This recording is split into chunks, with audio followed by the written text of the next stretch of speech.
Bonjour, bonsoir les amis, on est de retour avec une nouvelle leçon, alors abonnez-vous à présent si vous n'avez pas encore fait et dans un instant on commence. Dans cette leçon, nous allons premièrement parler des noms concrets et abstraits. Alors le nom concret désigne un être, un objet ou un phénomène perçu par les sens, c'est-à-dire le nom concret c'est quelque chose qu'on peut voir et qu'on peut toucher. Exemple, un chat. Donc on peut voir le chat et on peut le toucher. C'est un nom concret. Le nom abstrait lui-même désigne une propriété, une qualité, une relation. Il ne désigne pas les objets du monde. Exemple, l'amitié. Donc on ne peut pas voir l'amitié, on ne peut pas toucher l'amitié. Donc c'est un nom abstrait, mes amis. Et deuxièmement, nous allons parler des noms animés et les noms inanimés. Alors, le nom animé désigne un être susceptible de se mouvoir par lui-même. Exemple, l'homme. Et le nom inanimé désigne des choses, des qualités, des actions. Exemple, un rocher, le courage. Maintenant, nous allons parler des noms collectifs et individuels. Alors, le nom collectif désigne un ensemble d'êtres ou de choses. Exemple, une foule, un troupeau. Ce sont des noms collectifs. Et le nom individuel désigne un seul être ou une seule chose. Exemple, un individu, un soldat. Ce sont des noms individuels. Et maintenant, nous allons parler des noms composés. Alors, le nom composé est un nom formé d'unités lexicales qui fonctionnent de manière autonome dans la langue. Et premièrement, on a ce qu'on appelle le nom agglutiné ou unifié. Exemple, gendarme, mademoiselle. Ce sont des noms agglutinés ou unifiés. Et deuxièmement, on a ce qu'on appelle locution nominale. Exemple, lieu commun, pomme de terre. Ce sont des locutions nominales. Et troisièmement, on a les noms séparés par un trait d'union ou apostrophe. Exemple, nouveau-né, nord-est. Et maintenant, nous allons parler du nom simple. Alors, le nom simple est un nom qui est constitué d'un seul mot. Exemple, la rose, le ciel. Maintenant, nous allons parler de ce qu'on appelle sigle. Alors, le sigle est un syntagme nominal dont on ne représente que l'initiale de chaque mot ou de chaque mot principal. Et cette initiale est une lettre majuscule. Exemple, USA, UNESCO. Ce sont des sigles. Et nous allons parler maintenant des noms autonymes. Un nom autonyme est un nom qui se désigne lui-même. Exemple, Eo, qui commence par un H aspiré. Maintenant, nous allons parler des noms comptables et des noms non comptables. Alors, le nom comptable ou dénombrable désigne une chose que l'on peut compter et peut être précédé de nombres ou de déterminants pluriels. Exemple, un jour, des fuites, des voitures. Alors, ce sont des noms comptables.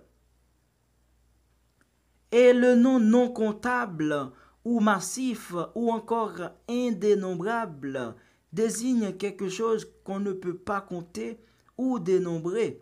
Et il est généralement précédé d'un déterminant partitif. Exemple, de l'eau, de la viande, ce sont des noms non comptables.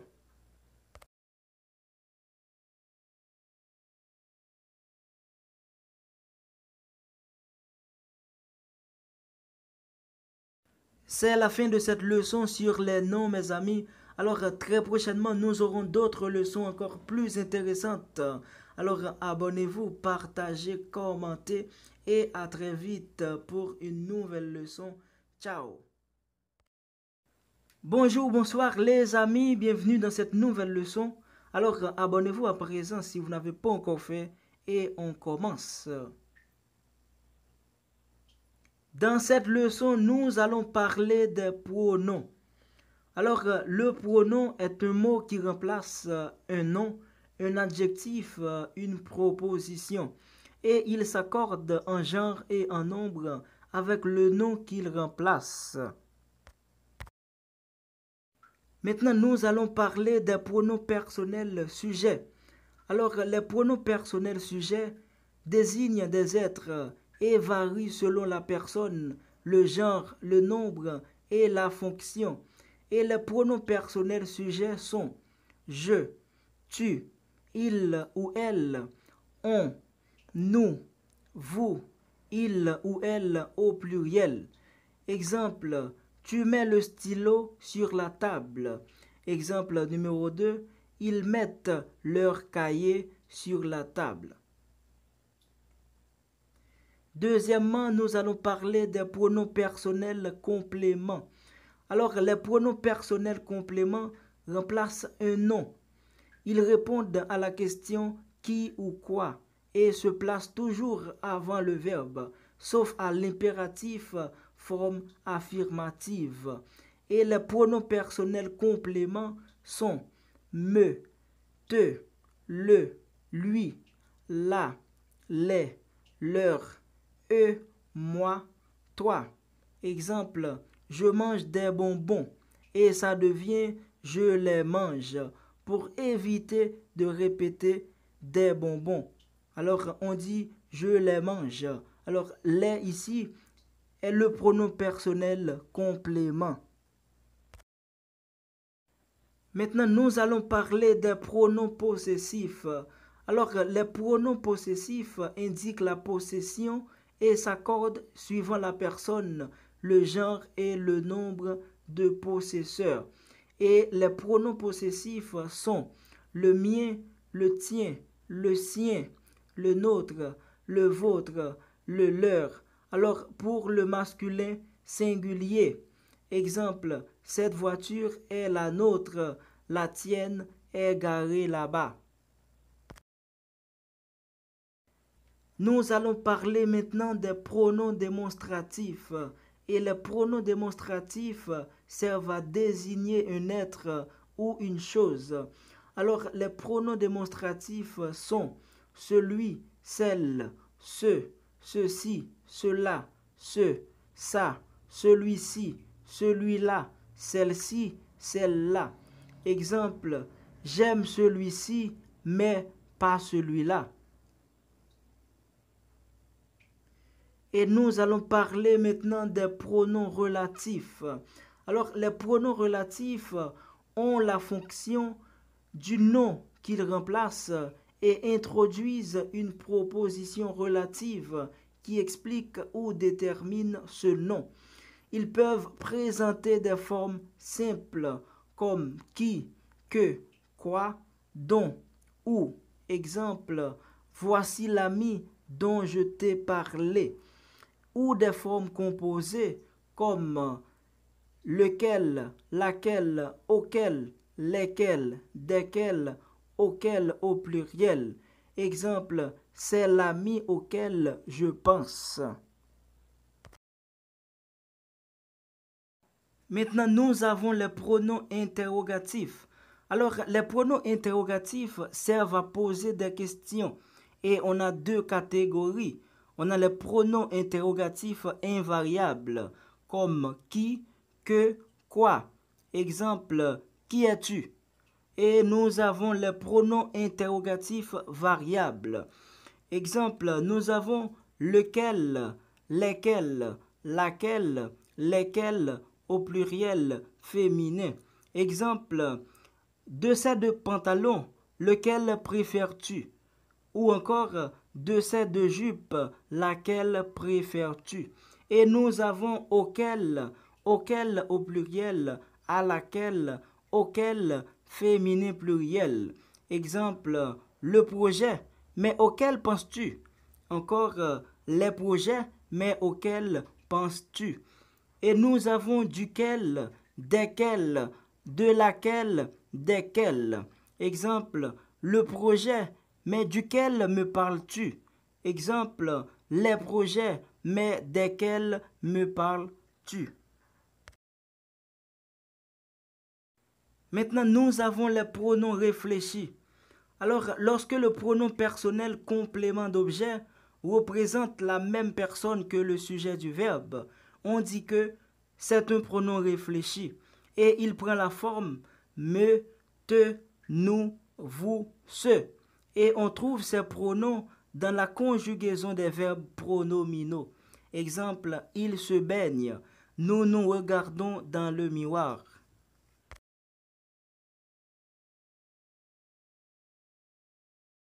C'est la fin de cette leçon, mes amis. Alors, abonnez-vous, partagez, commentez et à la prochaine pour une nouvelle leçon encore plus intéressante. Ciao.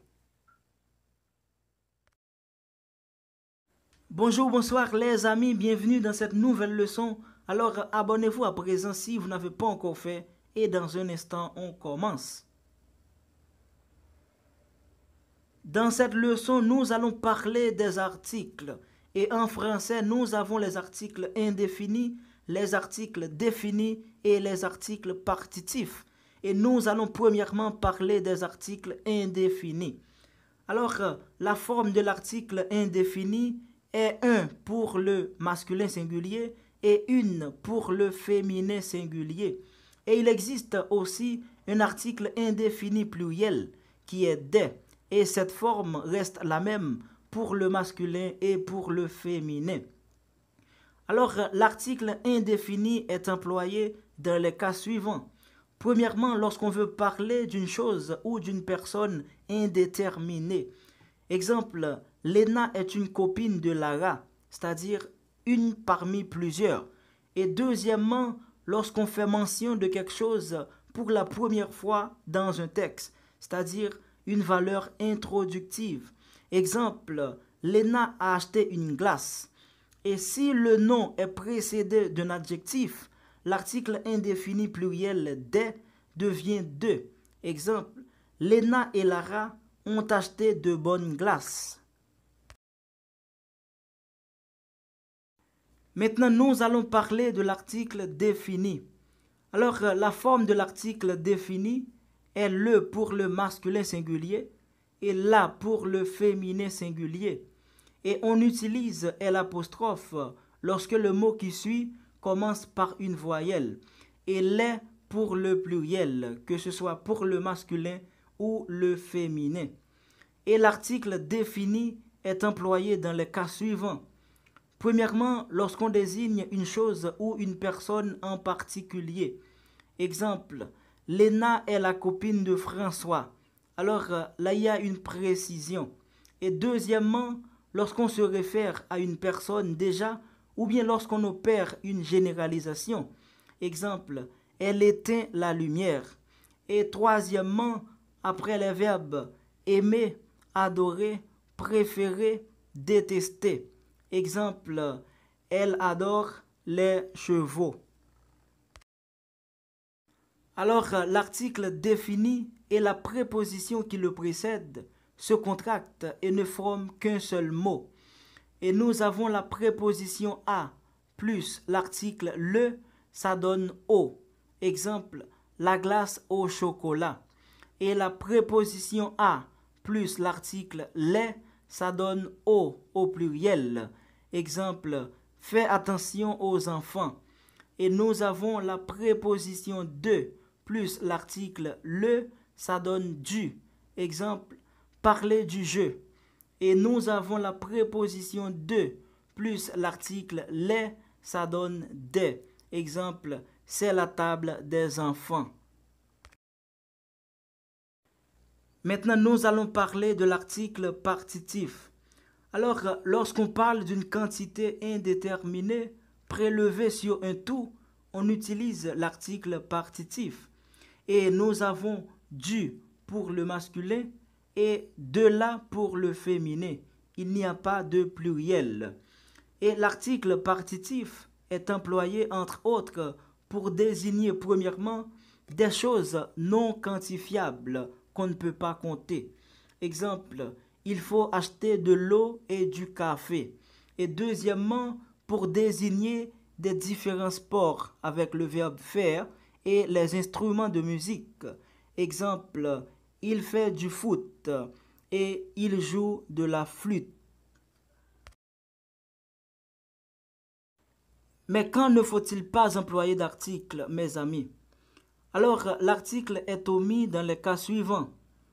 Premièrement, les noms des villes. Exemple, il habite à Paris. Deuxièmement, les jours de la semaine. Exemple, nous l'avons vu lundi. Et troisièmement, les mois. Exemple, je suis né en juillet. Et quatrièmement, les constructions du type 1 plus moyen de transport. Exemple, as-tu voyagé en train ou en voiture? Et nous avons les métiers dans un contexte général. Exemple, elle est laborantine. Mais pour désigner une personne concrète, on dit je connais la laborantine. Et pour désigner une particularité, on dit c'est une bonne laborantine. Et nous avons les religions. Exemple, il est catholique. Mais pour désigner une personne concrète, on dit c'est le catholique qui va tous les jours à l'église.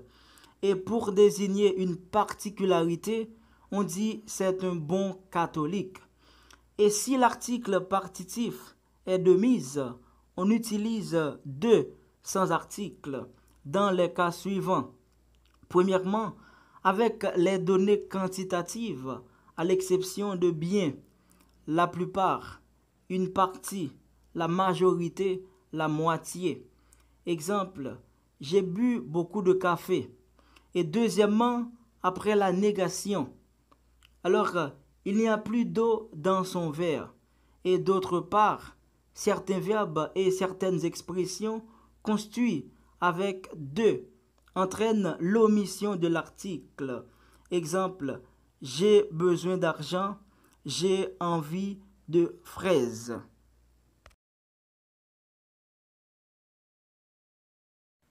Et c'est la fin de cette leçon, mes amis. Alors, abonnez-vous, partagez, commentez et à la prochaine pour une nouvelle leçon encore plus intéressante. Ciao!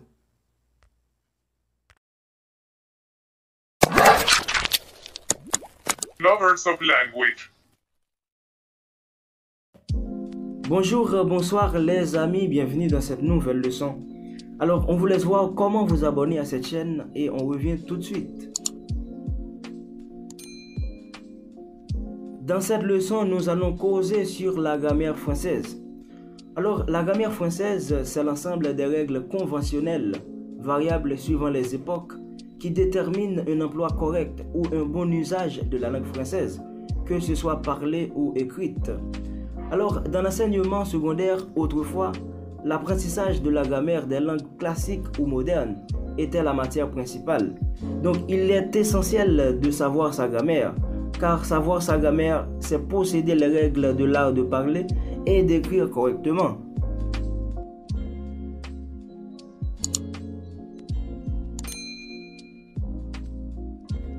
Donc, la notion de grammaire évoque une langue considérée en tant qu'objet d'une étude. Et on a ce qu'on appelle l'étude objective et systématique des éléments, comme les phonèmes, les morphèmes, les mots et des procédés comme la formation et la construction d'expressions, qui constituent et caractérisent le système d'une langue naturelle, en partie étude de la morphologie et de la syntaxe d'une langue, à l'exclusion de la phonologie et de la lexicologie et de la stylistique.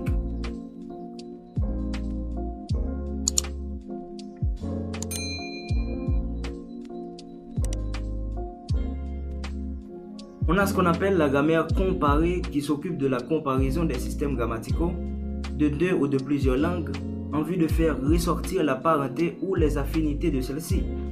Et on a la grammaire générale qui étudie l'inspiration philosophique, logique en particulier, qui s'est développée en France au XVIIe siècle sous l'influence de Port-Royal et qui vise à dégager les éléments et les procédés communs à toutes les langues.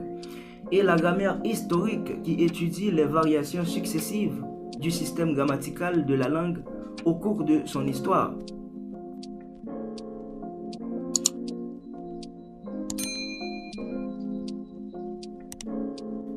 Et la grammaire générative transformationnelle, qui est un mécanisme constitué par un ensemble de règles qui permet de produire et de décrire tout et rien que les phrases grammaticales d'une langue. Et la grammaire en chaîne, qui est un exemple de programme d'analyse de toute variation d'une langue donnée. Elle fournit une analyse exprimée dans une métalangue abstraite par rapport à la langue objet. Et la grammaire des fautes, qui est une méthode dont le but est de décrire sur un corpus pour une population déterminée les anomalies de fonctionnement d'un système linguistique.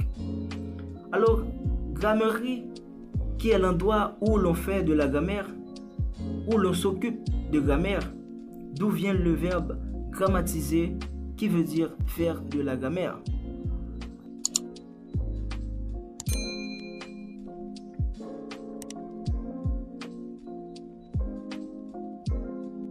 Alors, l'étude de la langue consiste en 4 niveaux.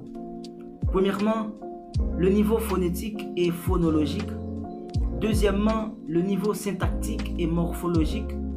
Troisièmement, le niveau de lexique et de sémantique. Quatrièmement, le niveau pragmatique.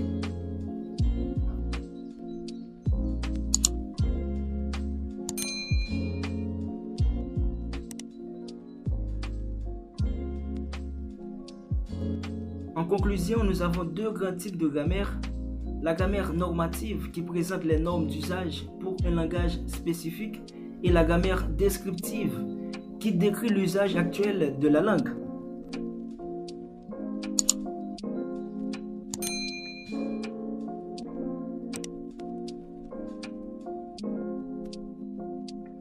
C'est la fin de cette partie, alors abonnez-vous, partagez, commentez et à la prochaine pour une nouvelle leçon encore plus intéressante.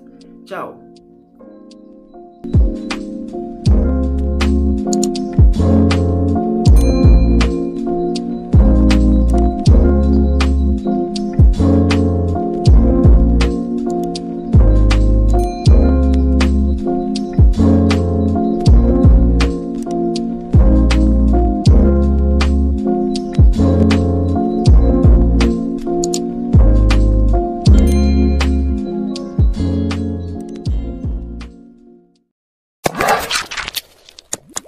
Lovers of language. Bonjour, bonsoir les amis, bienvenue dans cette nouvelle leçon. Alors, on vous laisse voir comment vous abonner et on revient.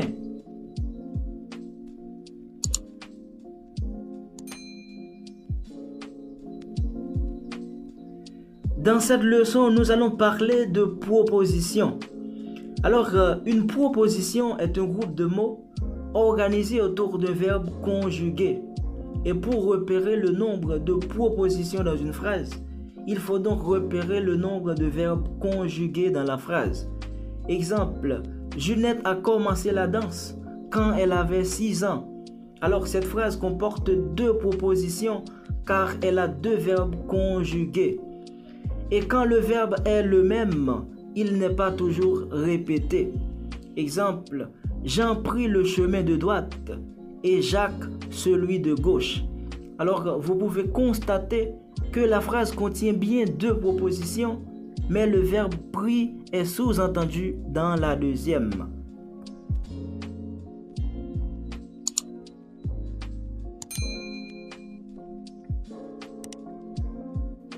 Alors, lorsque la phrase ne comporte qu'une seule proposition, on dit que c'est une phrase simple. Mais quand la phrase comporte plusieurs propositions, c'est-à-dire plusieurs verbes conjugués, on dit que c'est une phrase complexe.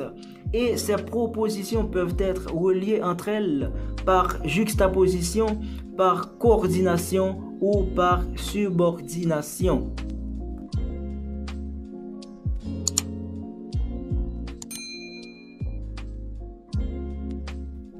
Alors, la juxtaposition relie 2 propositions indépendantes par une ponctuation faible. Exemple, il se lève à 7 heures, il s'habille, il déjeune. Et la coordination relie 2 propositions indépendantes par une conjonction de coordination, comme mais, car, ou un adverbe de liaison, comme puis, cependant. Exemple, il se lève à 7 heures et il s'habille, puis il déjeune. Et la subordination relie deux propositions par un mot subordonnant, comme une conjonction de subordination, un pronom relatif ou un mot interrogatif. Alors, une proposition est subordonnée à une autre. Exemple, quand il se lève plus tard, qui est proposition de subordination, il n'a pas le temps de manger, qui est proposition principale. Alors, si deux propositions sont reliées à la fois par un signe de ponctuation faible et un mot de coordination, on considère que les propositions sont coordonnées.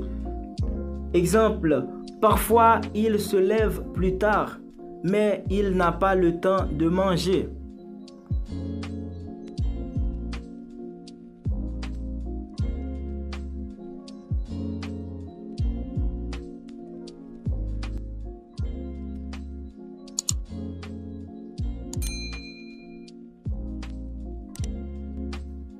Nous allons parler maintenant de la proposition indépendante.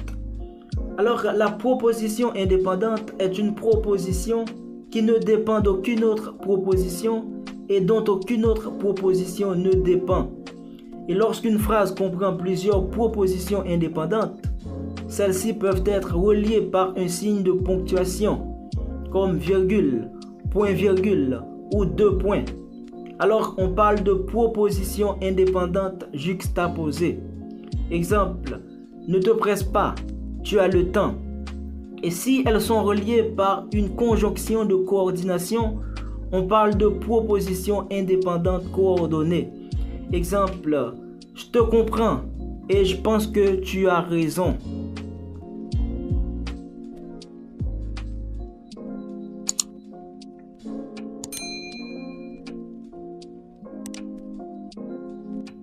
Deuxièmement, la proposition principale.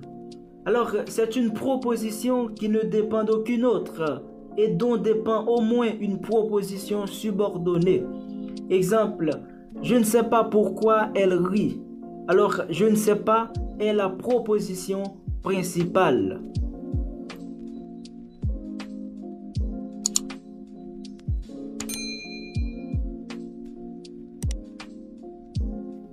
Troisièmement, la proposition subordonnée relative. Alors, elle fait partie du groupe nominal. Elle ne peut exister seule et est nécessairement introduite par un pronom relatif. Exemple, il ne faut pas réveiller notre grand-père qui somnole dans son fauteuil. Alors, qui somnole dans son fauteuil est une proposition subordonnée relative introduite par le pronom relatif qui. Alors, sa fonction grammaticale est le complément du nom. Le nom complété est appelé antécédent. Alors, l'antécédent de la proposition subordonnée relative qui somnole dans son fauteuil est notre grand-père. Alors, la proposition subordonnée relative n'est pas nécessairement placée après la proposition principale. Exemple, le chat qui appartient à mon voisin chasse dans le jardin.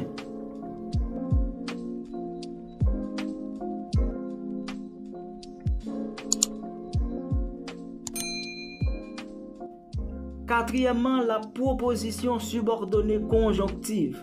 Alors, c'est une proposition qui dépend d'une proposition principale et qui est introduite par une conjonction de subordination.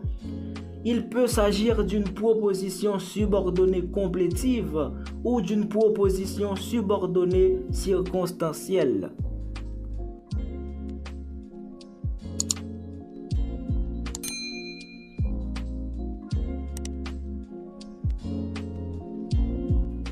Cinquièmement, la proposition subordonnée complétive. Alors, c'est une proposition qui dépend d'une proposition principale et qui a le plus souvent un rôle de complément d'objet direct. Elle peut être conjonctive, infinitive ou interrogative. la proposition subordonnée complétive conjonctive. Elle est introduite par la conjonction de subordination que ou ce que. Exemple, j'aimerais que tu me comprennes. Alors, je ne m'attendais pas à ce qu'il pleuve. Et deuxièmement, la proposition subordonnée complétive infinitive. Elle ne contient pas le mot introducteur et comprend un verbe à l'infinitif. Elle est souvent complément d'objet direct d'un verbe de perception, comme voir, entendre, sentir, etc. Exemple, je vois les chevaux courir. Et la proposition subordonnée complétive interrogative. Il s'agit d'une proposition interrogative indirecte. La proposition interrogative est dite totale lorsqu'elle est introduite par si. Exemple, je ne sais pas si elle est venue. Elle est dite partielle lorsqu'elle est introduite par un déterminant interrogatif, par un pronom interrogatif ou par un adverbe interrogatif. Exemple, je ne sais pas quel temps il fait.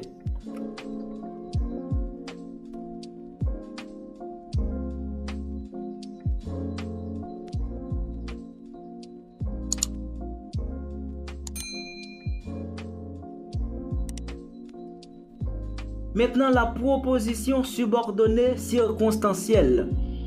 Elle dépend d'une proposition principale et occupe la fonction de complément circonstanciel. Elle peut être introduite par une conjonction de subordination. Exemple, je me suis promené parce qu'il faisait beau. Il peut s'agir aussi d'une proposition principale contenant un verbe au participe passé ou au participe présent.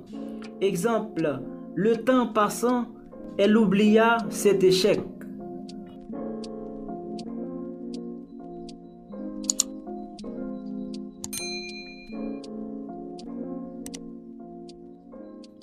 Et finalement, la proposition incidente, également appelée incise, apparaît dans une proposition avec laquelle elle n'est pas coordonnée et n'a aucun rapport de dépendance. Exemple, elle souhaite, quoi qu'il en soit, que vous lui répondiez. Ou encore, je crois, dit-il, que vous vous trompez.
C'est la fin de cette leçon, mes amis. Alors abonnez-vous, partagez, commentez et à la prochaine pour une nouvelle leçon encore plus intéressante.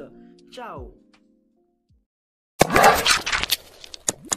Lovers of language.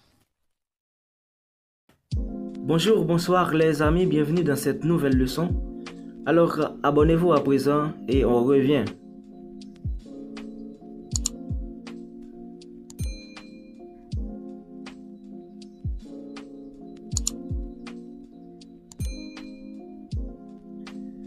Dans cette leçon, nous allons parler de la voix active et de la voix passive. Alors, on conjugue un verbe à un mode et à un temps. S'il s'agit d'un mode personnel, on le conjugue aussi à une personne. Et enfin, on utilise une voix. Et la voix est la façon de distribuer les rôles de l'action exprimée par le verbe. Et la catégorie de la voix permet d'indiquer de quelle manière le sujet prend part à l'action. Et en français, on distingue 3 types de voix. La voix active, la voix passive et la voix pronominale. Mais les 2 modes privilégiés sont la voix active et la voix passive.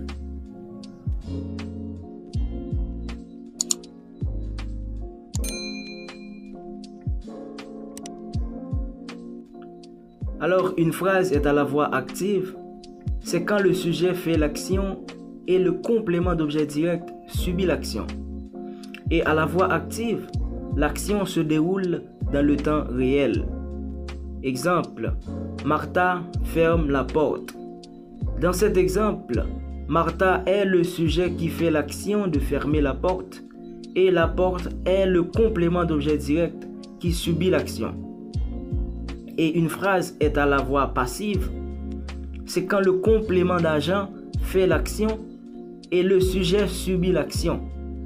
Et à la voix passive, l'action se déroule dans le temps composé et le verbe est accompagné donc de l'auxiliaire être.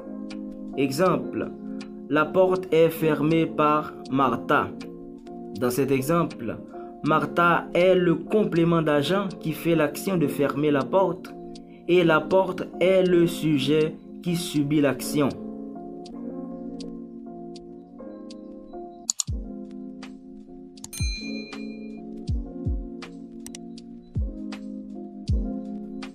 Comment reconnaître la voix active et la voix passive? Alors, ce n'est pas parce qu'il y a part dans une phrase qu'elle est obligatoirement à la voix passive. Par peut introduire des compléments circonstanciels. Donc, il faut analyser la phrase de manière approfondie pour le déterminer avec certitude. Exemple numéro 1. La tortue mange la salade. La tortue réalise l'action de manger. Donc, la tortue est sujet du verbe manger. Donc, la phrase est à la voix active. Exemple numéro 2. Le chanteur est applaudi par les spectateurs. Les spectateurs réalisent l'action d'applaudir et les spectateurs ne sont pas sujets du verbe applaudir. Donc la phrase est à la voix passive. Exemple numéro 3. Barnabé a découvert la bonne réponse par hasard. Barnabé réalise l'action de découvrir. Barnabé est sujet du verbe découvrir. Donc la phrase est à la voix active.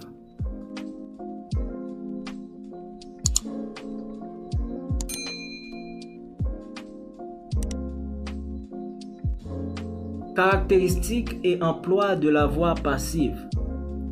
Dans la phrase passive, le verbe apparaît au mode participe passé et on emploie toujours l'auxiliaire être.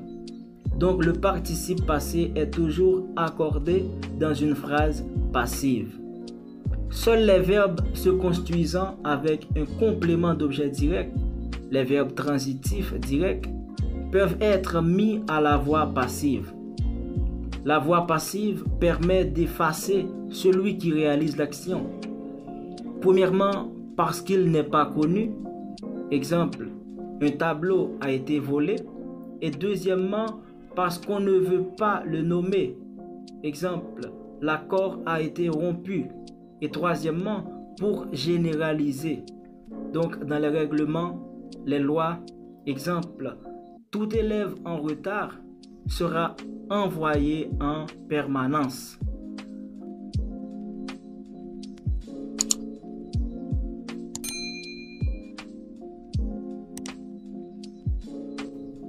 Comment reconnaître le temps d'un verbe à la voix passive?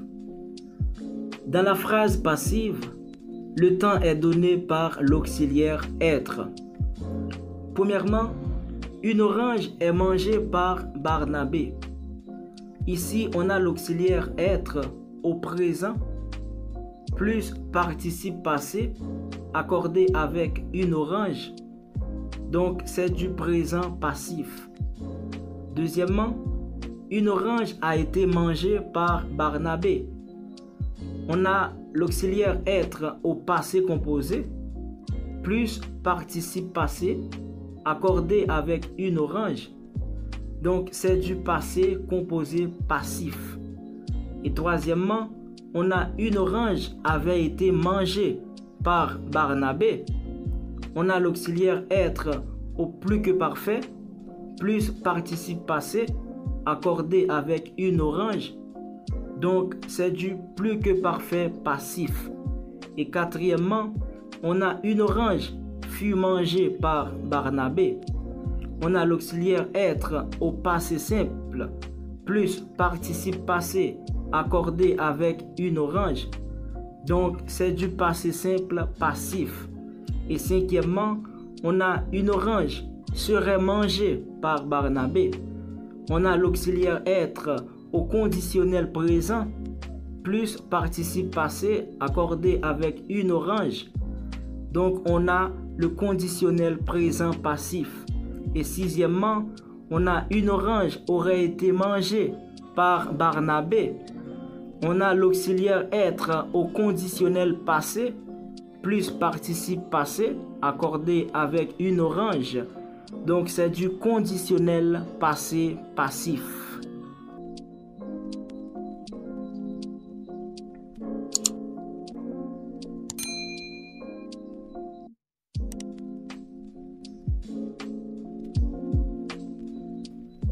Comment passer de la voix active à la voix passive? Alors, le complément d'objet direct de la phrase active devient le sujet de la phrase passive. Et le sujet de la phrase active devient le complément d'agent de la phrase passive. Et à la phrase passive, on met le verbe au mode participe passé. Et on emploie l'auxiliaire être conjugué au temps du verbe de départ. Exemple, la tortue mange la salade, qui est à la voix active, devient la salade est mangée par la tortue à la voix passive. Et maintenant, comment passer de la voix passive à la voix active? Donc, le complément d'agent de la phrase passive devient le sujet de la phrase active. Et le sujet de la phrase passive devient le complément d'objet direct de la phrase active. À la phrase active, on conjugue le verbe, le participe passé de la phrase passive, au temps de l'auxiliaire être de la phrase passive. Exemple, la salade était mangée par la tortue, à la voix passive, devient la tortue mangeait la salade à la voix active.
C'est la fin de cette leçon, mes amis. Alors, abonnez-vous, partagez, commentez et à la prochaine pour une nouvelle leçon encore plus intéressante. Ciao. Lovers of language. Bonjour, bonsoir les amis, bienvenue dans cette nouvelle leçon. Alors, abonnez-vous à présent si vous n'avez pas encore fait et on revient.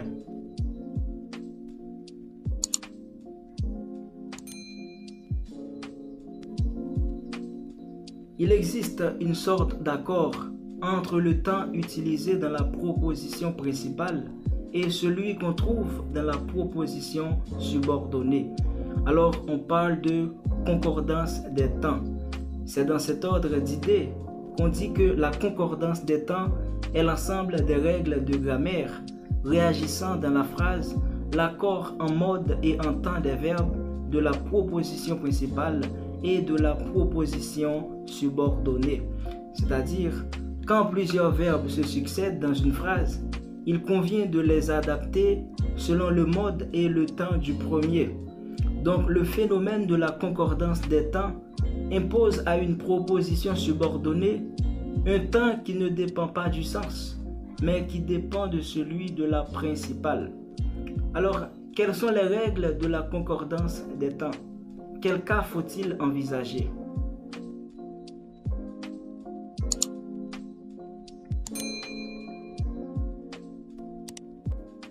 Alors, l'indicatif est un mode personnel qui se conjugue en personne, comme le subjonctif, le conditionnel et l'impératif. Et les temps de l'indicatif sont le présent, le passé composé, l'imparfait, le plus que parfait, le passé simple, le passé antérieur, le futur simple et le futur antérieur. Donc la chronologie de ces différents temps est liée au sens de la phrase. C'est pourquoi qu'on parle de concordance des temps. Et la concordance des temps s'applique dans une phrase contenant une proposition principale et une proposition subordonnée. Le verbe de la proposition subordonnée peut exprimer une action antérieure ou une action simultanée ou encore une action postérieure au verbe de la proposition principale.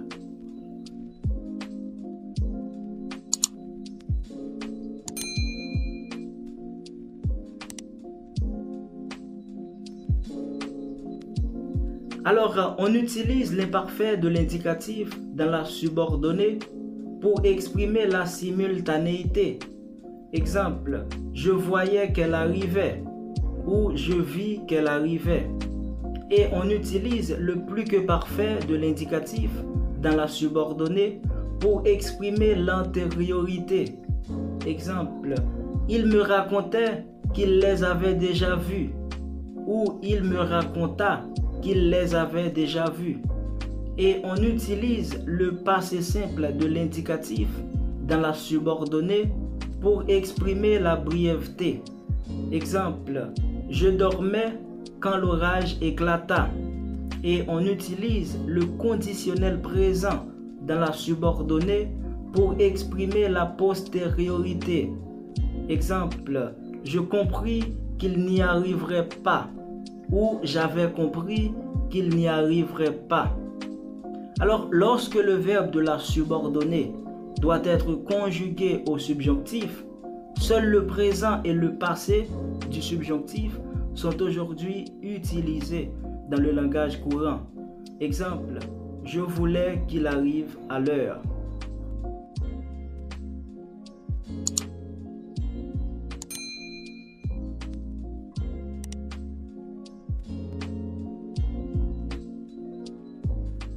Alors, si la proposition principale est au futur de l'indicatif, la subordonnée présent de l'indicatif ou au passé composé. Exemple, je viendrai si tu viens.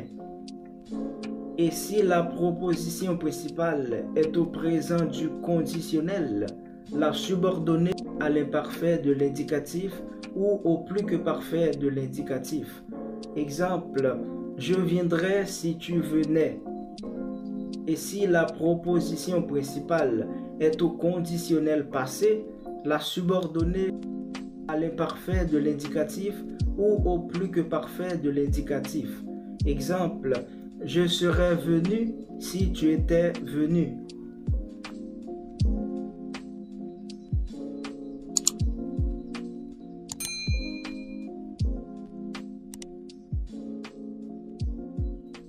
Alors, dans les subordonnées de conditions introduites par-ci, le temps de la subordonnée sera différent selon que la principale est au futur de l'indicatif, au présent du conditionnel ou au conditionnel passé. Alors, quand la principale est au futur de l'indicatif, la subordonnée est au présent de l'indicatif. Exemple, nos bénéfices augmenteront si nous diminuons les coûts. Et quand la principale est au présent du conditionnel, la subordonnée est à l'imparfait de l'indicatif. Exemple, nos bénéfices augmenteraient si nous diminuions les coûts. Et quand la principale est au conditionnel passé, la subordonnée est au plus que parfait de l'indicatif. Exemple, nos bénéfices auraient augmenté si nous avions diminué les coûts. Donc, la subordonnée de condition introduite par si n'est jamais au futur ni au conditionnel. Alors, quand la subordonnée introduite par si est une interrogative indirecte, la concordance des temps ne joue plus et on peut trouver le futur ou le conditionnel dans la proposition. Exemple, je ne sais pas s'il sera là.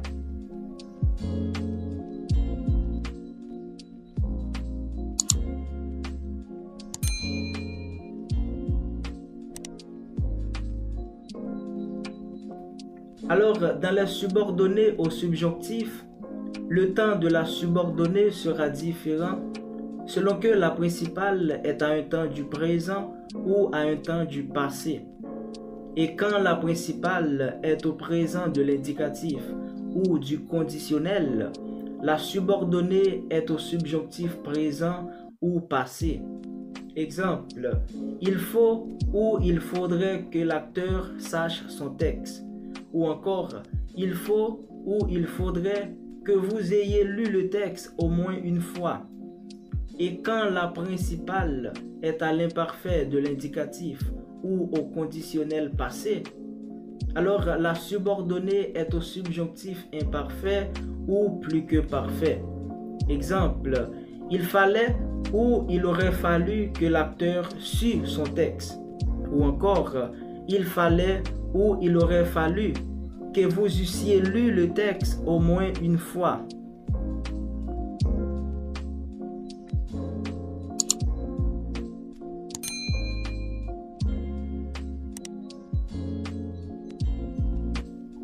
Alors, l'emploi de l'imparfait ou de plus que parfait du subjonctif est aujourd'hui réservé à la langue soutenue.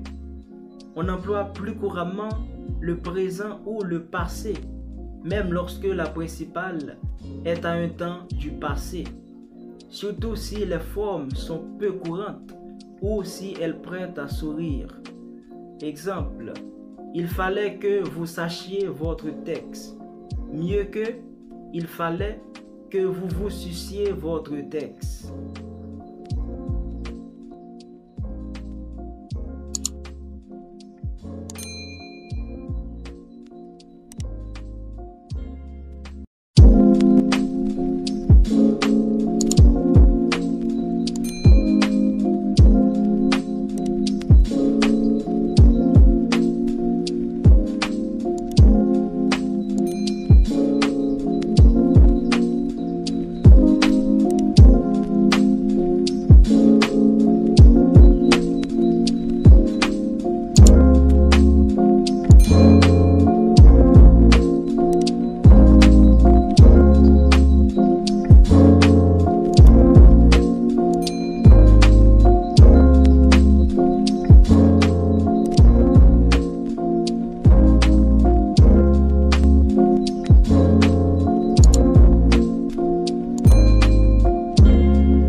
C'est la fin de cette leçon, mes amis. Alors, abonnez-vous, partagez, commentez et à la prochaine pour une nouvelle leçon encore plus intéressante. Ciao!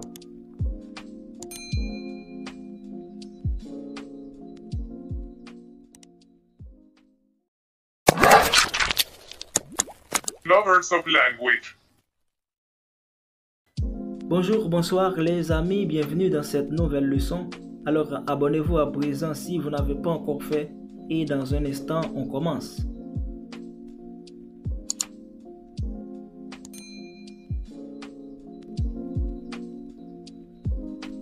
Dans cette leçon, nous allons parler de l'emploi des temps des verbes. On rappelle que le présent c'est maintenant, le passé c'est ce qui est passé avant et ce qui vient c'est le futur. Et les temps de l'indicatif sont le présent, le passé composé, l'imparfait, le plus que parfait, le passé simple, le passé antérieur, le futur simple, le futur antérieur, l'impératif présent, l'impératif passé, le conditionnel présent et le conditionnel passé. Premièrement, le présent. Le présent est utilisé pour dire ce que je fais. Exemple, je mange. Et encore pour dire ce qui se passe maintenant. Exemple, il fait nuit. Et pour parler de ce qui est habituel. Exemple, les jeux amusent les enfants. Maintenant, le passé composé.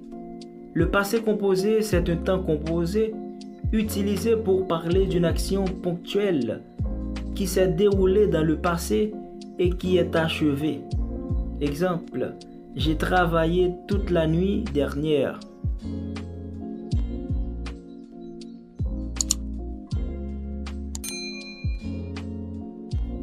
Maintenant, l'imparfait.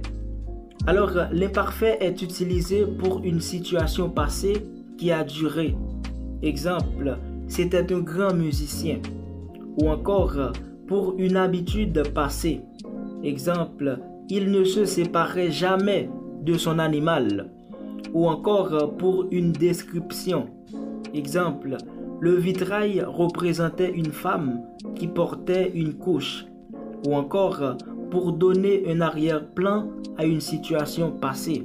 Exemple, il faisait encore nuit, qui est l'arrière-plan, quand la neige commença à tomber. Et il est utilisé aussi avec le conditionnel dans une hypothèse introduite par si. Exemple, si j'avais de l'argent, j'achèterais une voiture.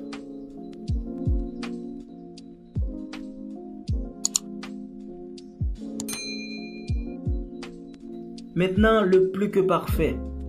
Alors, le plus que parfait est un temps composé utilisé pour parler d'une action accomplie qui s'est déroulée dans le passé. Exemple, il avait neigé toute la nuit. Ou encore, utilisé pour parler d'une action qui s'est déroulée avant une autre. Exemple, le poisson que j'avais acheté semblait s'accoutumer. Ou encore, utilisé avec le conditionnel dans une hypothèse introduite par si. Exemple, si j'avais pu, j'aurais préféré courir dans le pré.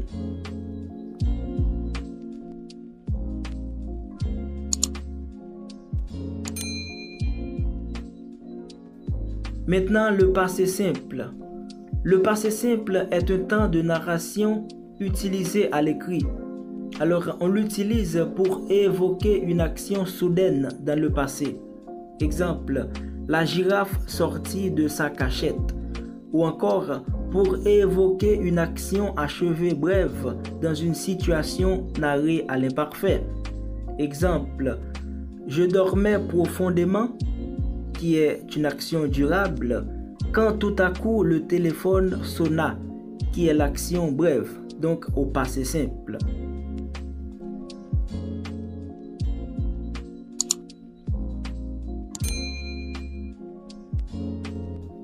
Maintenant, le passé antérieur. Alors, le passé antérieur est un temps composé qui sert à exprimer une action antérieure à un passé simple. Exemple, après qu'il eut fermé la tente, qui est la première action, il se sentit rassuré, qui est la deuxième action.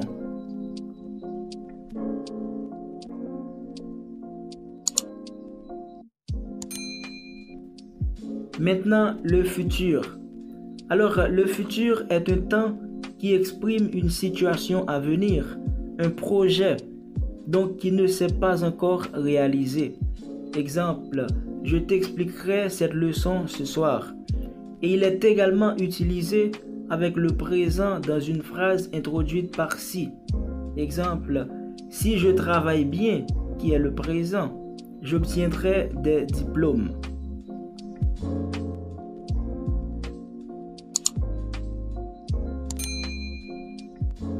Maintenant, le futur antérieur. Alors, le futur antérieur est un temps composé qui exprime une action achevée dans le futur. Exemple, j'aurai terminé dans 5 minutes. Maintenant, l'impératif présent.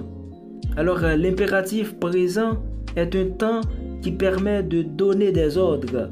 Exemple, viens jouer avec moi. Et l'impératif passé.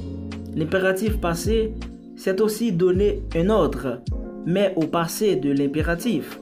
L'action doit être exécutée avant un moment fixé. Exemple, soyez rentrés avant minuit.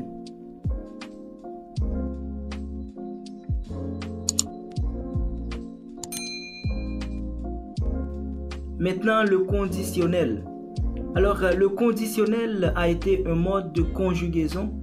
Il est aujourd'hui un temps de l'indicatif.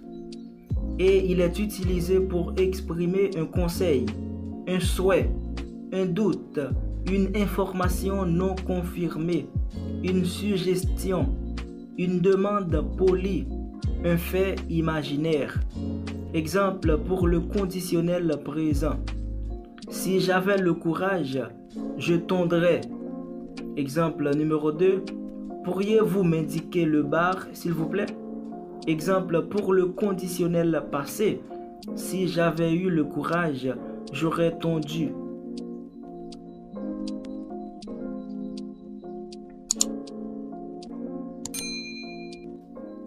Maintenant, l'emploi des temps du subjonctif. Alors, les principaux temps du subjonctif sont le présent, le passé, l'imparfait et le plus que parfait. Premièrement, le subjonctif présent. Alors, le subjonctif présent exprime une action incertaine, non réalisée au moment où nous nous exprimons. Exemple, je souhaite qu'ils viennent en discuter. Et deuxièmement, le subjonctif passé. Alors, le subjonctif passé exprime une action incertaine, supposée réalisée au moment où nous nous exprimons. Exemple, je ne crois pas qu'elle ait acheté ce véhicule. Troisièmement, le subjonctif imparfait. Alors, le subjonctif imparfait est un temps simple qui exprime une action incertaine non réalisée au moment où le locuteur s'exprimait. Exemple, je ne pensais pas qu'il fût aussi désagréable. Quatrièmement, le plus que parfait. Alors, le plus que parfait du subjonctif exprime une action incertaine, supposée réalisée au moment où le locuteur s'exprimait. Exemple, je ne pensais pas qu'il eût rendu ses devoirs à l'heure.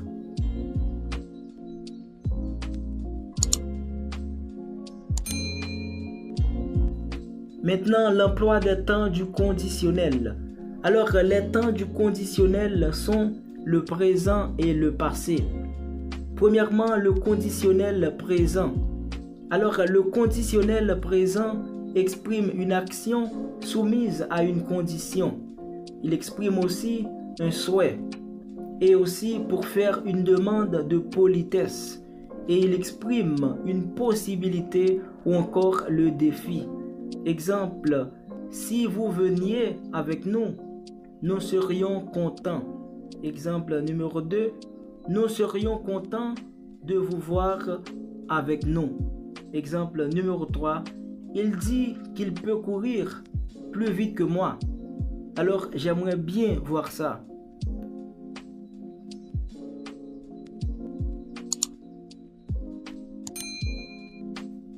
Le conditionnel passé.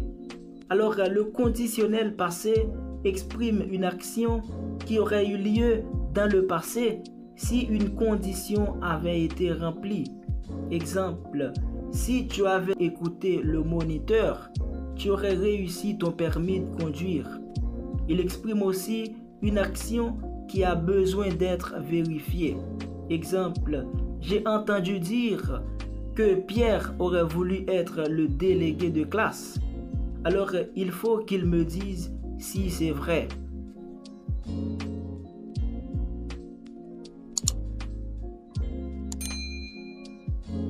Maintenant, l'emploi des temps de l'impératif. Alors, l'impératif sert à exprimer surtout l'ordre, le conseil et la défense. Et les temps de l'impératif sont le présent et le passé. Alors, pour l'impératif présent, nous avons comme exemple « Viens avec nous »,« Ne passe pas par là ». Et pour l'impératif passé, nous avons « Sois arrivé à temps pour le dîner » ou encore « Ayez fini avant que je revienne ».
C'est la fin de cette leçon, alors abonnez-vous, partagez, commentez et à la prochaine pour une nouvelle leçon encore plus intéressante.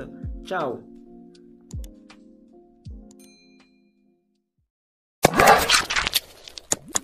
Lovers of language. Bonjour, bonsoir les amis, bienvenue dans cette nouvelle leçon. Alors abonnez-vous à présent si vous n'avez pas encore fait et dans un instant on commence.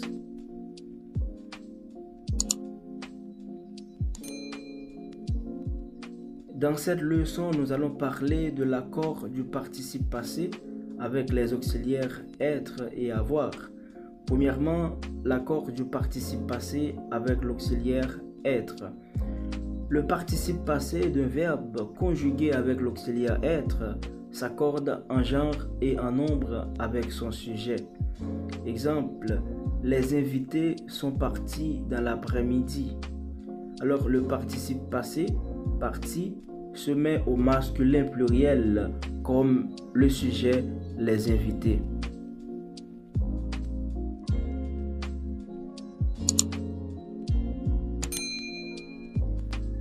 Maintenant, l'accord du participe passé employé avec l'auxiliaire avoir.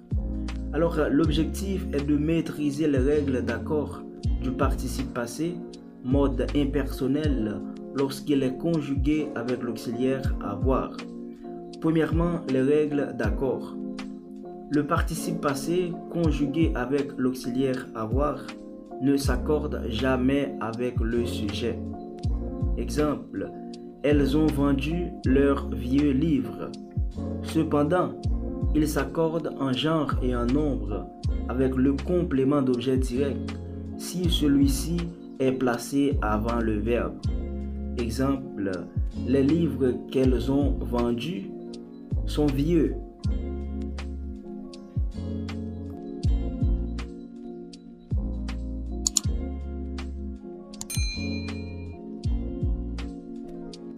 Les différents cas d'accord avec le complément d'objet direct. Premièrement, lorsque le complément d'objet direct est un pronom personnel. Alors, quand le complément d'objet direct est un pronom personnel, comme l'apostrophe, le, la, les, me, te, nous, vous, le participe passé s'accorde avec celui-ci. Exemple, Ces livres, elles les ont vendus lors d'une brocante. Ou encore, cette voiture, il l'a choisie tout seul. Et deuxièmement, quand le complément d'objet direct est un pronom relatif. Alors, lorsque le complément d'objet direct est un pronom relatif, comme que, le participe passé s'accorde avec lui. Exemple, j'ai acheté l'un des livres que Marion et Sophie ont vendu à la brocante. Ou encore, la voiture qu'il a choisie est très belle.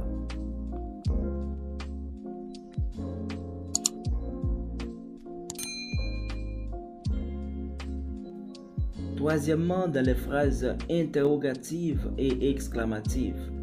Alors, lorsque dans les phrases interrogatives et exclamatives, l'interrogation ou l'exclamation porte sur le complément d'objet direct, on accorde le participe passé avec celui-ci. Exemple, quel livre ont-ils acheté? Ou encore, quelle belle voiture il a choisi? Et nous allons parler des difficultés. Les pronoms me, te, nous, vous peuvent être compléments d'objet indirect. Il ne faut pas donc les confondre avec les compléments d'objet direct. Exemple, ils nous ont parlé. Nous, complément d'objet indirect. Alors, pour éviter la confusion, il est possible de transformer la phrase en remplaçant le complément d'objet après le verbe. On retrouve alors la préposition introductrice du complément d'objet indirect. Exemple, ils nous ont parlé qui devient ils ont parlé à nous.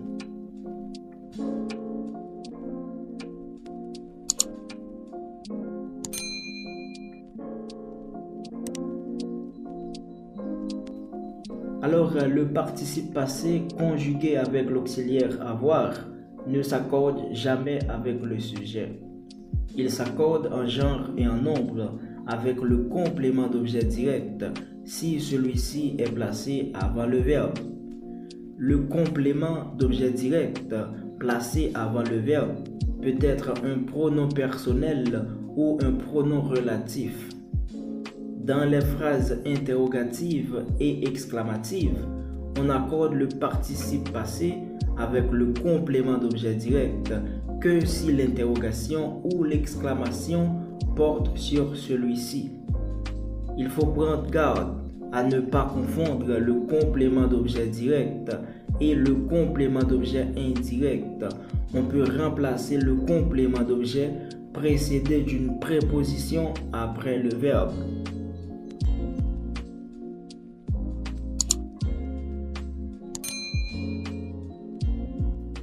Maintenant, nous allons parler de l'accord du participe passé employé sans auxiliaire. Alors, quand il est employé comme adjectif, épithète ou attribut, le participe passé s'accorde en genre et en nombre avec le sujet auquel il se rapporte. Exemple, un être aimé, des tâches finies, etc.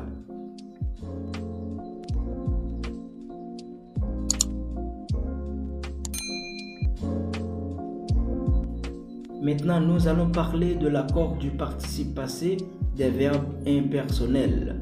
Alors, le participe passé d'un verbe impersonnel est toujours invariable. Exemple, quelle patience il nous a fallu, ou encore quelle chaleur il a fait.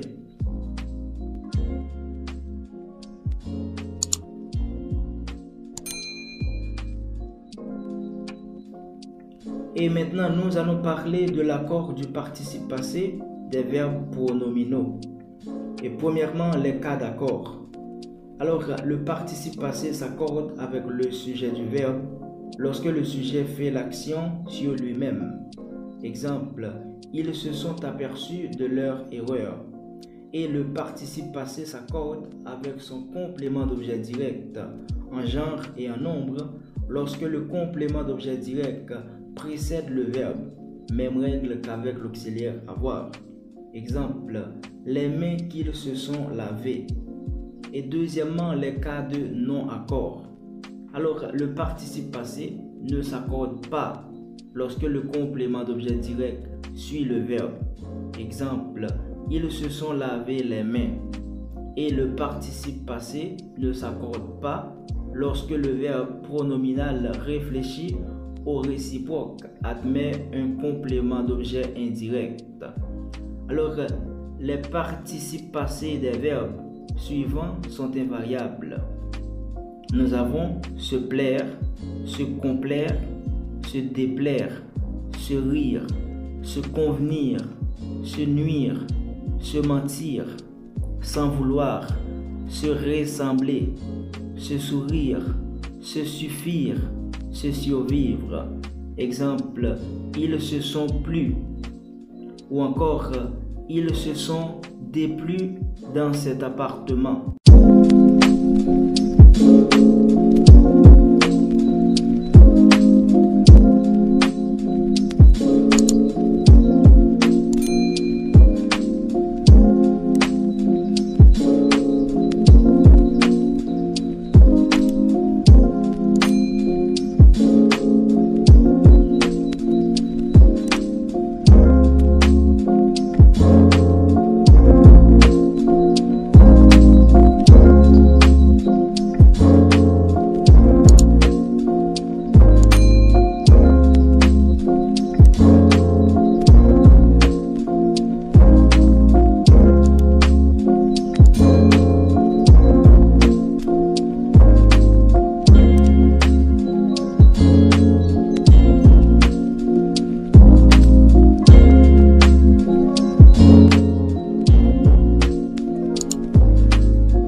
C'est la fin de cette leçon, alors abonnez-vous, partagez, commentez et à la prochaine pour une nouvelle leçon encore plus intéressante. Ciao. Lovers of language. Bonjour, bonsoir les amis, bienvenue dans cette nouvelle leçon. Alors abonnez-vous à présent si vous n'avez pas encore fait et on revient.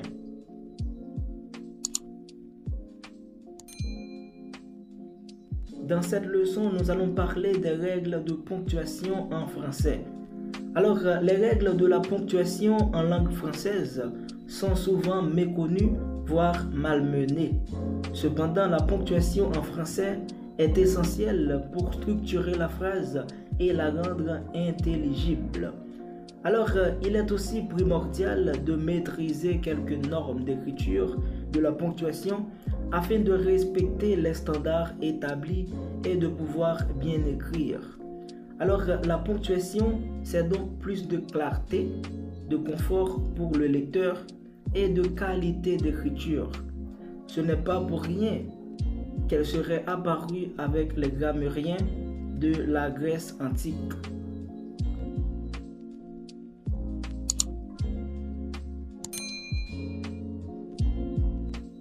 Maintenant, nous allons parler de la virgule.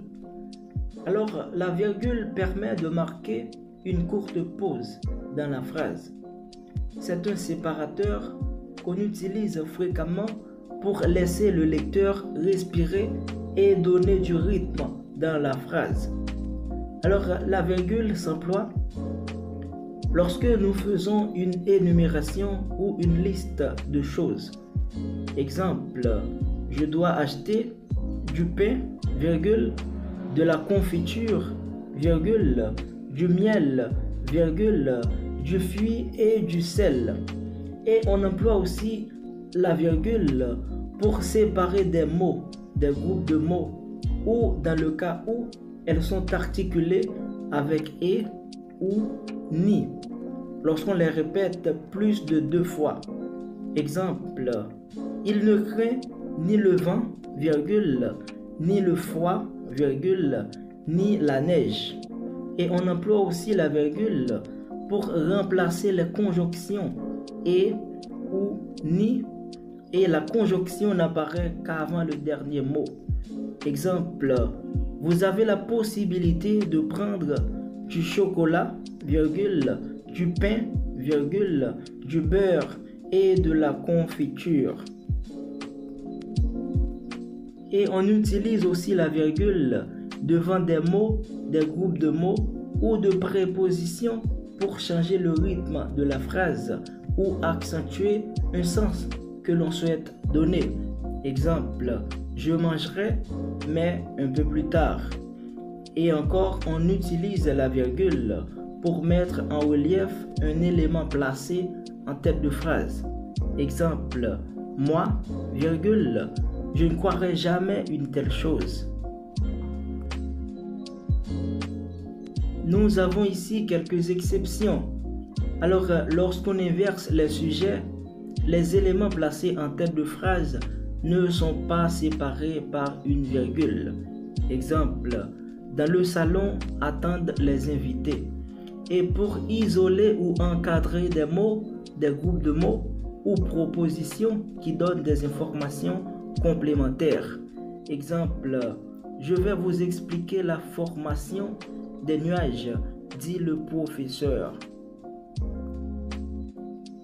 Et encore, on utilise la virgule pour signifier un déroulement dans le temps.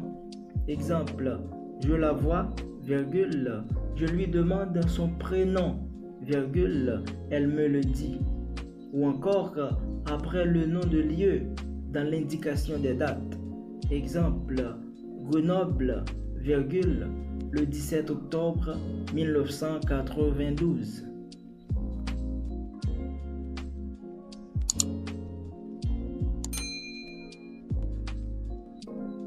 Maintenant, nous allons parler du point-virgule.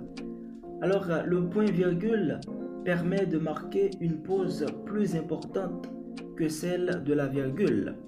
Il est souvent utilisé pour marquer une séparation nette de la phrase sans avoir recours au point. Et on l'utilise pour séparer des propositions ou expressions qui ont peu de relation entre elles, mais un lien logique. Exemple, la planète se réchauffe, point virgule, les glaciers reculent d'année en année. Et encore, lorsque la deuxième proposition débute par un adverbe. Exemple, sa voiture est tombée en panne au milieu de la campagne. Point virgule, heureusement, un fermier passait par là. Et encore, pour mettre en parallèle deux propositions. Exemple, Isabelle jouait au tennis. Point virgule, son frère préférait le football. Alors, le point virgule s'utilise toujours en milieu de phrase et n'est jamais suivi d'une majuscule. Et on l'utilise aussi pour séparer les termes d'une liste introduite par un 2 points.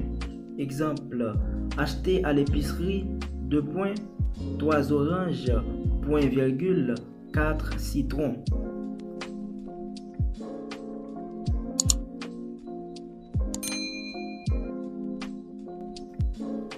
Maintenant, nous allons parler de 2 points. Alors, les 2 points sont généralement utilisés pour désigner ou annoncer quelque chose dans la phrase. Ils peuvent annoncer une énumération. Exemple, les 3 meilleurs coureurs de la course sont 2 points, Thomas, Stéphanie. Ou encore annoncer une citation ou 2 paroles rapportées. Exemple, Paul Valéry a dit, l'art est fait de beaux détails. Ou encore annoncer une explication ou précision. ce qu'on appelle relation de cause ou de conséquence. Exemple, je n'ai nullement aimé ce film. 2 points. Il était tellement vulgaire.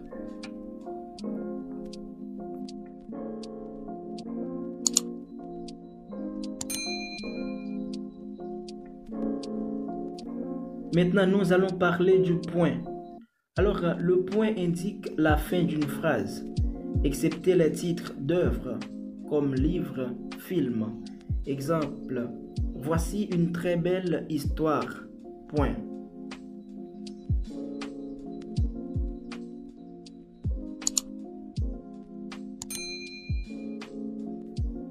Maintenant, nous allons parler des points de suspension. Alors, les 3 points de suspension peuvent être utilisés dans différents cas. Ils expriment souvent un doute ou un silence. Alors, on les utilise pour indiquer que la phrase est interrompue. Alors là, il y a plusieurs cas. Premier cas, la phrase commencée est abandonnée. Exemple, attends que il va me rendre fou. Deuxième cas, il indique une hésitation en cours de phrase. Exemple, elle est partie hier matin. Et troisième cas, il exprime la suite d'une énumération sans la citer. Exemple, j'aime de nombreux peintres. 2 points. Cézanne, Pissarra et les points de suspension. Alors, on les utilise aussi pour sous-entendre une suite, une référence, une complicité avec celui à qui on s'adresse. Alors, un effet d'attente. Exemple, vous me comprenez. Et encore, pour être employé après l'initiale d'un nom ou d'un mot, généralement grossier, que l'on ne souhaite pas citer. Exemple, marre de cette de vie. Alors, les points de suspension ne sont jamais précédés d'une virgule ou d'un point-virgule. Et entre crochets, les points de suspension indiquent une coupure dans une citation.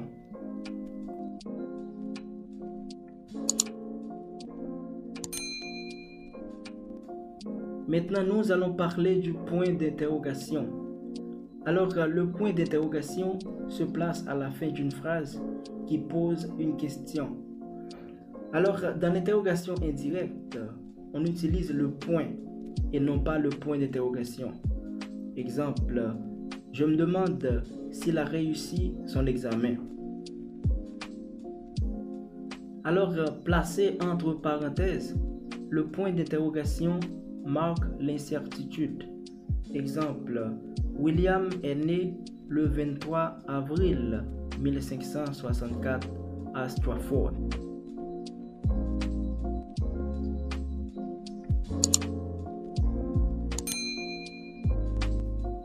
Maintenant, le point d'exclamation. Alors, le point d'exclamation permet d'exprimer la surprise, l'exaspération, l'admiration ou un ordre. Alors, il s'emploie également après l'interjection ou le mot qui marque l'exclamation. On peut aussi le mettre à la fin d'une phrase pour signifier son intonation exclamative. Exemple, il aurait pu venir avant.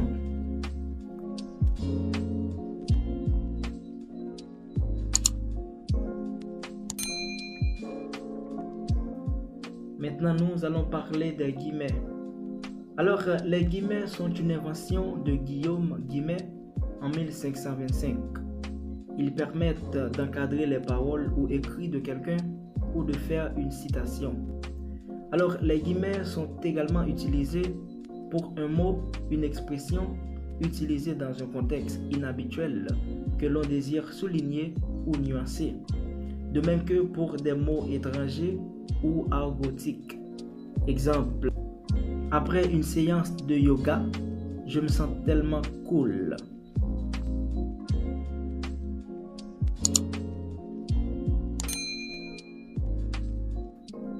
Maintenant, nous allons parler des parenthèses.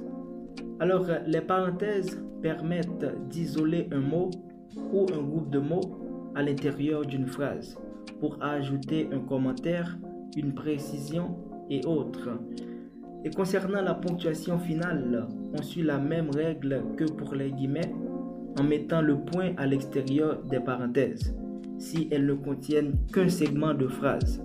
Exemple, cette mesure est révisée, ainsi en a décidé le conseil. Également de signaler des variantes de genre et de nombre. Exemple, passionné de littérature, cet ouvrage sera vous séduire.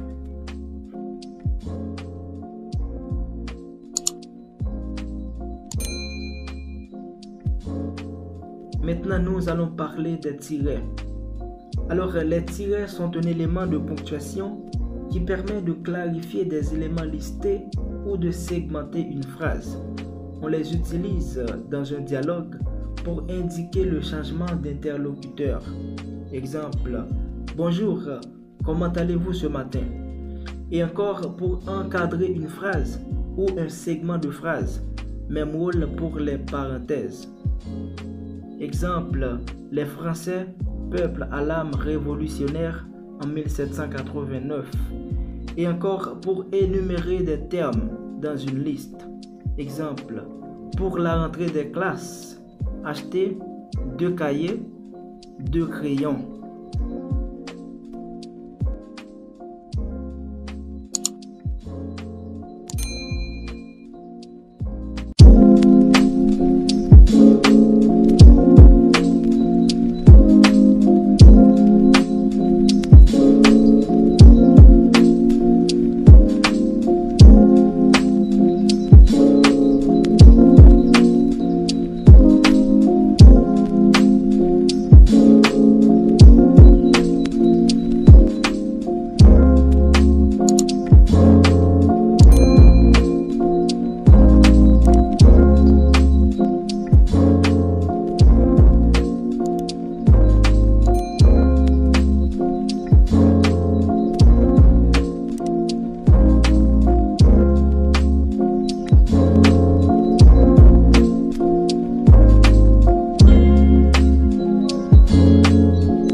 C'est la fin de cette leçon, mes amis. Alors, abonnez-vous, partagez, commentez et à la prochaine.